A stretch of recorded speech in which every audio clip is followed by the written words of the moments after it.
हुगली जिले के रिसड़ा में गुरुवार को निवेश निधि फाइनेंशियल सर्विस प्राइवेट लिमिटेड नामक फाइनेंशियल पाठशाला का विधिवत उद्घाटन किया गया।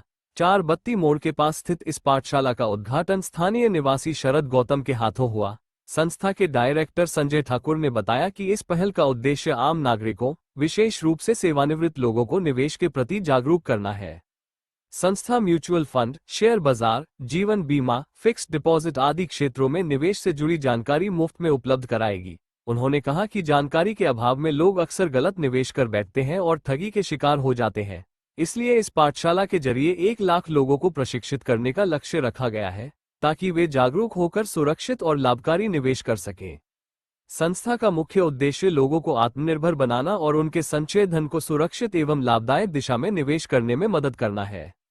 फाइनेंशियल गोल है उसको फुलफिल कर सके और उनको कोई भी मार्केट में जो इतनी उथल पुथल या चीट फंड या अदर कंपनियों में नुकसान होता है, वो नुकसान उन गरीब व्यक्तियों का या किसी भी आदमी का मेहनत का पैसा है, उसका नुकसान उसको नहीं होना चाहिए। क्या क्या फाइनेंशियल सर्विस यहाँ पे दी जाएगी? हम लोग जाकर के इक्विटी और डेट दोनों का कॉम्बिनेशन की प्रोडक्ट देंगे। हम लोग basically mutual fund, direct equity, share market, इसके अलावा life insurance, health insurance, general insurance, government bonds, RBI bonds, NHI bonds, NPS, taxation planning इत्यादि जो भी गवर्नमेंट अप्रूव फाइनेंशियल प्रोडक्ट है जो कस्टमर को चाहिए, कॉर्पोरेट एफडी, ये सारा कुछ हम लोग डीलिंग करते हैं। मेरी कंपनी निवेश निधि फाइनेंशियल सर्विस ये ऑथोराइज्ड है इस सारे बिक्री करने के लिए। रिसड़ा एक स्मॉल बिजनेस हब है, तो यहाँ रहने वाले लोगों को क्या इसका लाभ मिलेगा फाइनेंशियल सर्विस का? बेसिकली देखिए कि क्या होता है कि सभी आदमी इनकम तो सभी करते हैं और सभी आदमी जमा करते हैं, लेकिन इसके बावजूद भी क्या होता है कि 90% आदमी को घर खरीदने के लिए लोन चाहिए, बच्चे के एडुकेशन के लिए लोन चाहिए, XYZ सबके लिए लोन चाहिए, लेकिन ना रिटायरमेंट के लिए लोन मिलता है, ना जो मेन हर एक आदमी का जीवन का जो मेन उद्देश्य है वो रिटायरमेंट प्लानिंग, उसके लिए लोन नहीं मिलता, ना ही गवर्नमेंट की तरफ से कोई सुविधा मिलती है। तो वो रिटायरमेंट प्लानिंग कैसे आदमी को करना चाहिए ये, और मेडिकल की सुविधा के लिए हेल्थ इंश्योरेंस कैसे करना चाहिए, कौन सा करना चाहिए, ये सारा प्रोवाइड करना मेरा काम है। इसके अलावा मैं अपने कंपनी की तरफ से ये कि हम लोग फाइनेंशियल लिटरेसी करें कि वो जो इन्वेस्टमेंट करे उसको सही समय पर मिले। जब उसकी रिटायरमेंट हो, उसके होम लोन कम लेना पड़ सकता है, बट कम लेना पड़े। इसके अलावा उसको जाकर के टर्म प्लान कितना होना चाहिए, वो उसकी होनी चाहिए कि अगर कुछ मृत्यु हो जाती किसी अकस्मात तो उसके फैमिली को उसके सफ़र ना करना पड़े फाइनेंशियल के रूप में। जैसे कि शेयर मार्केट या फिर म्यूचुअल फंड, इसमें इन्वेस्टमेंट करने से निवेशक घबराते हैं, क्योंकि उनकी संचय की जो कमाई है बहुत जगह वो धोखे का शिकार हो जाते हैं और वो डूब जाती है। तो उन लोगों को कैसे आप गाइड करेंगे कि ये जो संचय है वो करेंगे तो वो सिक्योर होगा? देखिए 90% आदमी जो है शेयर मार्केट के बारे में जानता नहीं है और वो किसी के सुन करके, अपने मित्र से सुन करके ही 90% आदमी इन्वेस्टमेंट करते हैं। अगर आप मार्केट को कोई भी आगे नहीं, अगर मार्केट को समझ के किसी एक्सपर्ट की सलाह को लेकर के काम करता है तो कभी उसकी कोई नुकसान नहीं होगा मार्केट में। क्योंकि देखिए हम लोग चाहे ना चाहें इनडायरेक्टली सुबह से रात तक हम लोग मार्केट से जुड़े हुए हैं। हम जो उत्पाद की इस्तेमाल करते हैं अपने डेली लाइफ में, वो मार्केट में कहीं ना कहीं बनती है और वो कंपनी अनलिस्टेड है। अगर जिसने उस कंपनी का शेयर खरीदा है वो लाभवान होता है और गरीब आदमी को उसका लाभ नहीं मिलता है। तो एक एक्सपर्ट की सलाह के अंतर्गत आदमी को इन्वेस्टमेंट करना चाहिए, चाहे शेयर मार्केट हो चाहे कुछ भी हो, तो उसको जरूर डेफिनेटली बेनिफिट मिलेगा। शेयर मार्केट में रिस्क जरूर है, लेकिन नॉलेज अगर है तो फिर वो रिस्क को वो कम कर सकता है। रिस्क फ्री इस दुनिया में कुछ भी नहीं होता है। अपना नॉलेज अपग्रेड करना पड़ेगा और नॉलेज अपग्रेड करने के लिए जीवन में क्या होता है कि हर एक आदमी कहीं ना कहीं अपने काम में डेली रूटीन में व्यस्त है। वो शेयर मार्केट या फाइनेंशियल का अपग्रेड करने के लिए उसके पास एक अच्छा फाइनेंशियल एडवाइजर होना चाहिए, फाइनेंशियल कंसल्टेंट होना चाहिए, जो जाकर के उसको ये गाइड करे और जिससे कि उसका वो बिजनेस और ग्रोथ वो अपनी बढ़ा सके, इन्वेस्टमेंट में उसकी सुरक्षा बनी रहे। बहुत ऐसे निवेशक है, देखा जाता है कि जो अपनी संचय की कमाई बैंक में जाते हैं एफडी कराने के लिए या कोई जगह इन्वेस्टमेंट कराने के लिए, तो उनको मिसगाइड करके इंश्योरेंस में कन्वर्ट कर दिया जाता है। बाद में वो अपने आप को ठगा हुआ महसूस करते हैं। तो उन लोगों को क्या एडवाइस देना चाहेंगे? मैं ऑलवेज ये बोलूँगा, मैं हमेशा ये चाहता हूँ कि आप बैंक से ज़रूर कराइए। मैं ये नहीं बोलता हूँ कि बैंक अच्छे नहीं हैं, लेकिन बैंक वाले, जो भी बैंक वाले हैं, वो आप उससे पहले पूछिए कि ये किस लिए कर रहे हैं। आप जो चीज़ मांग रहे हैं वो प्रोडक्ट दे रहा है कि नहीं दे रहा है। आपको किसी के ऊपर में अंधा विश्वास नहीं करना चाहिए। बैंक में आदमी बैठा 3 साल के बाद ट्रांसफर हो जाएगा, उसकी नौकरी वहां से वो चेंज होकर दूसरी ब्रांच चलेगा, बट आपका गोल 3 साल में बदलने वाला नहीं है। आपका गोल लंबे समय के लिए है। उसने सही चीज दिया कि नहीं दिया, आपको उससे काउंटर अटैक करना पड़ेगा। या आप ऐसे कोई आदमी की तलाश कर सकते हैं जो इसको रेगुलर बरसों से कर रहा है और आगे भी करता रहेगा। तो मेरे हिसाब से बैंक अच्छी है, बट एक उसके अलावा बैंक के अलावा भी एक अच्छा फाइनेंशियल कंसल्टेंट होना चाहिए जिसकी गाइडेंस में उसको इन्वेस्टमेंट करना चाहिए। आपने यहाँ इतना बड़ा कार्यालय खोला है और ये बांगुर पार्क इलाके में, तो आपको क्या उम्मीदें हैं कि आपका कार्यालय किस तरह से आगे बढ़ेगा?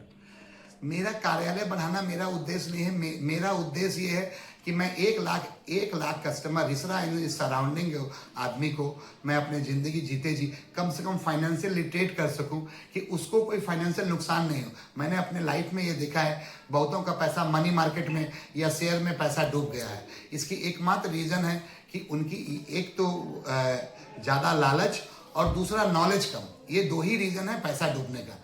तो अगर जैसे ही उसकी नॉलेज बढ़ेगी और तो उसकी नॉलेज जैसी बढ़ेगी, लालच भी कम जाएगा और उसको रिटर्न बनेगा। इसीलिए मैं अपने इस ऑफिस को बड़ा करने का मेरा मोटिव है कि हर शनिवार और रविवार को मैं यहाँ 20 से 30 आदमी को बैठा करके कि मार्केट के बारे में कहाँ क्या इन्वेस्टमेंट करना चाहिए, कैसा करना चाहिए, उसका मैं ट्रेनिंग करने वाला हूँ। कोई भी आदमी आ सकता है और मेरे से मिल करके अब किसी भी सब्जेक्ट के फाइनेंस के बारे में आसानी से मेरे ऑफिस आकर के मुझसे कनेक्ट करके, मेरे स्टाफ के द्वारा कनेक्ट करके आसानी से वो जा करके समझ सकता है। इन्वेस्टमेंट वो कहीं कराए, मेरे थ्रू इन्वेस्टमेंट कराना होगा, ये मेरी मोटिव नहीं है। मेरा सिर्फ एक मोटिव है कि कम से कम 1 लाख आदमी को फाइनेंशियली लिटरेट कर सकूं। आपका ये फाइनेंशियल सर्विस खोलने का मुख्य उद्देश्य क्या है? मेरा मुख्य उद्देश्य है कि आदमी को फाइनेंशियली स्ट्रांग बनाऊं। आदमी 30 साल नौकरी करने के बाद आदमी को रिटायरमेंट के लिए बच्चे पे डिपेंडेंट होना पड़ता है। ऐसा नहीं होना चाहिए। एक आदमी अपनी जब जीवन काल में पैसा इन्वेस्टमेंट कर रहा होता है, वो खर्चे भी बहुत ज़्यादा कर रहा होता है। तो वो खर्चे जरूर करे, खर्चे पे किसी को पाबंदी नहीं होनी चाहिए, लेकिन जाकर के अपने उसने फ्यूचर के लिए प्रॉपर प्लानिंग किया कि नहीं किया, वो बताना मेरा काम है। मेरा मुख्य उद्देश्य यही है कि आदमी को फ्यूचर में कोई फाइनेंशियल की कोई असुविधा नहीं हो। इस पे मैं जितना ज़्यादा आदमी को ज्ञान दे सकूं, लिटरेट कर सकूं, मैं उससे ज़्यादा सबसे ज़्यादा खुशी उसी में होऊंगा। देखिए, सबसे पहले बड़ी बात कि भौतिक जगत में पैसे की बहुत बड़ी वैल्यू है और मैन इज आफ्टर मनी, ये एक प्रोवर्ब भी है। जब हर आदमी पैसे के लिए ही काम करता है, इसमें कोई दो राय नहीं है। अगर कोई कहे कि मैं पैसे के लिए वो नहीं हूं, तो या तो वो खुद को दुनिया को मूर्ख बना रहा है या खुद गलत फहमी में जी रहा है।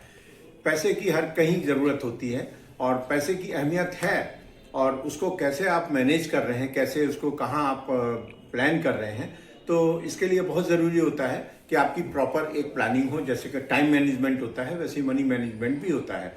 आदमी 1000 अगर कमाता है, ये हमारी भारतीयों की सबसे बड़ी एक नीति रही है, हमारे बुजुर्गों ने जो हम लोग को बताई है, वो ये है कि हम अगर 100 रुपया अर्न करते हैं और 80 रुपया खर्च करते हैं, तो 20 रुपया अपने आड़े टेढ़े वक्त के लिए बचा के रखते हैं, और रखना भी चाहिए।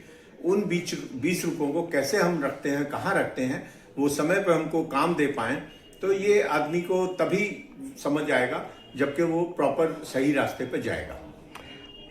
म्यूचुअल फंड, शेयर मार्केट में इन्वेस्ट करना कितना आप सही मानते हैं?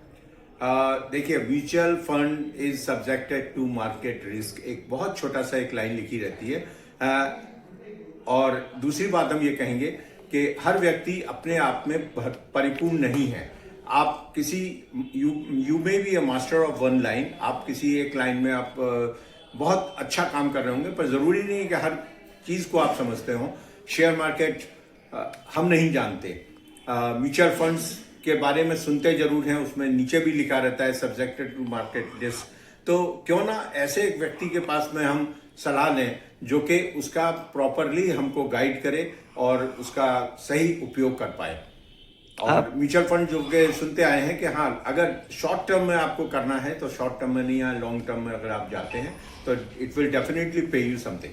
That's it. आपका कहने का मतलब है जिस तरह से शिक्षा के लिए शिक्षक की, गुरु की जरूरत होती है, उसी तरह इन्वेस्टमेंट के लिए एक सलाहकार की जरूरत है। एग्जैक्टली, हर फील्ड में गुरु मीन्स अंधकार से जो उजाले की तरफ लाए, और जो जिस काम में मास्टर है, अब जैसे ये संजय ठाकुर हैं, ठीक है, इनकी प्लानिंग, इनकी शिक्षा, इनका अपना जो समझ है या इसमें पकड़ है, तो अच्छी बात है ना कि हम लोग, ठीक है, सब काम में संपूर्ण नहीं होते हैं, ये इसमें मास्टर हैं, तो अच्छी बात है कि इनकी एडवाइस लेना। आपका नाम? शरद गौतम। आप एक इन्वेस्टर है?